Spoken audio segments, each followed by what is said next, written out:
Hello, class. This is Michael Gross, group leader for week 2 for group 9A.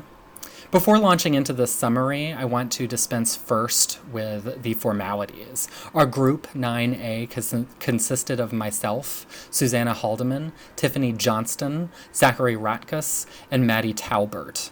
All 5 members of our group were present when we met on Thursday, June 25th. Our chat lasted for about 50 minutes. Everyone participated. We had a nice discussion, and we got through all the prompts. It should be noted, however, that we had some first-time glitches. All 5 of us had video feed, but only 2 of our microphones, mine and Zach's, successfully connected with the program, which proved to be a bit of a challenge with the disjointed connectivity, but we soldiered on. And so too must this video summary. So, at the onset, I think our group had mixed feelings about the work in general. The climax and denouement especially was both evocative and memorable, but our group was particularly perturbed by the ending. We appreciated the chorus's role in foreshadowing and helping to navigate through the narrative and move the story along.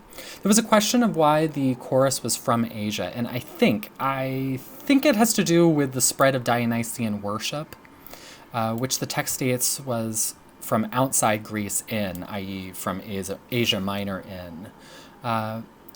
This was a cornerstone of the tension, the worship of Dionysus, a Greek god, spreading from east to west, representing through this a kind of traditionalism, versus the establishment of Pentheus, who embraced a sophistry that threatened the traditional worship of the gods and the traditional ordering of society. Maddie pointed out Pentheus's desire to control conflicted with Dionysus's need to do the same.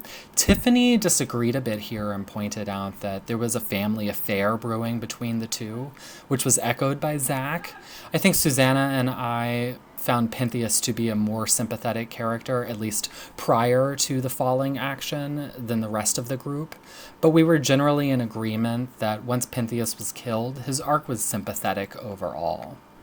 Feelings were much more mixed on Dionysus, however. Maddie thought that Dionysus took it a little too far and lost any sympathy he once might have had.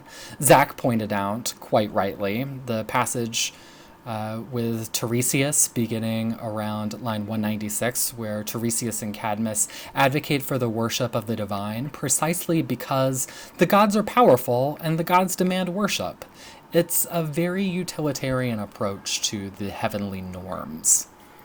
Maddie did a great job of making the case that the women portrayed were often not in control of themselves, or couldn't be trusted, or were easily manipulated.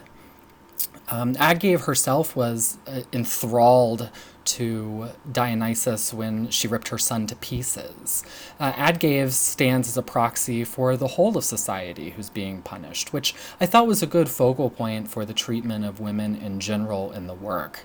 And I think that the group was generally in agreement on this point, but I should mention that to a very important extent, the group turned me around on this issue.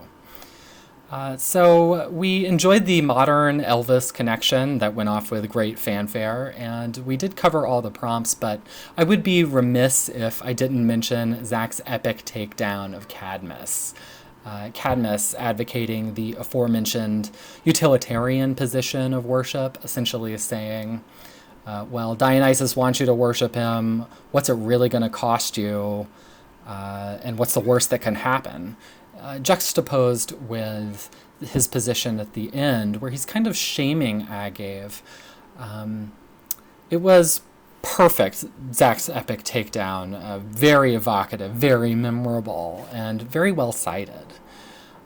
So overall, I think it was a good experience. There were some good ideas shared, and assuming that we get over the technical glitches for the next week, I think it's going to go off without a hitch. So thank you. I hope you enjoyed this.